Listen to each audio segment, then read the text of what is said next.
ଯେତେବେଳେ ଆନ୍ଦୋଳନର ଦ୍ୱିତୀୟ ଦିନ ଥିଲା ରାତି 10টাରେ ଆମର ଆନ୍ଦୋଳନ ସ୍ଥଳକୁ ମାନ୍ୟବର ଭଟ୍ଟର ବିଧାୟକ ବିରାଶିଷ ଆଚାର୍ଯ୍ୟ ଓ ଏକାମ୍ର ଭୁବନେଶ୍ୱର ମାନ୍ୟବର ବିଧାୟକ ଶ୍ରୀଯୁକ୍ତ ବାବୁ ସିଂ ଯାଇ ଆଜି ଆଲୋଚନା ପାଇଁ ମୁଖ୍ୟମନ୍ତ୍ରୀଙ୍କ ପ୍ରତିନିଧି ଭାବରେ ଆମକୁ ଡାକିଥିଲେ ଏବଂ ମନ୍ତ୍ରୀସ୍ତରୀୟ ବୈଠକରେ ଯୋଗ ଦେବା ପାଇଁ ନିବେଦନ କଲୁ। ସେହି କ୍ରମରେ ଆଜି ଆମେ ଆସି ମାନ୍ୟବର ଆଇନ ମନ୍ତ୍ରୀ श्रीयुक्त पृथ्वीराज हरिचंदन सहित आलोचना कलु। सहित 6 जन विधायक उपस्थित थे। आम ओडिशा आउटसोर्सिंग कर्मचारी महासंघर समस्त प्रतिनिधि माने थे।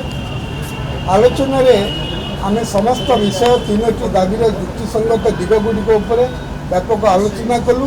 ता संपर्क में सविशेष कागजात प्रदान कलु एवं मान्यवर मंत्री एवं विधायक माने आमको दृढ़ प्रतिश्रुति देले जे खूब शीघ्र आपण मानकर दाबी उपरे राज्य सरकार एक ऐतिहासिक पदक्षेप नबाकू जाउछन एवं सेमाने आमको अनुरोध कले राज्य सरकार उपरे भरोसा रखी आंदोलन प्रत्याहार करने आमे एबे धारणा स्थल को जाउछु एवं सेठी आमर समागत आंदोलनकारी सहित ए विषय आलोचना करी आमे किसी निष्पत्ति शुणी ओडिशा सरकारी कर्मचारी आउटसोर्सिंग महासंघ आपण मैंने जानते आम आंदोलन आज को तृतीय दिन में पहुँची और गत काली राति आमको 2 जन विधायक आम सागर जा आलोचना कले आपण मानकर दाबी खूब शीघ्र पूरण करा प्रतिश्रुति देते आमको आज डेलीगेट्स मान डाकी आम डेलीगेट्स मैंने आसीलु और आम सागे सौहार्दपूर्ण आलोचना है।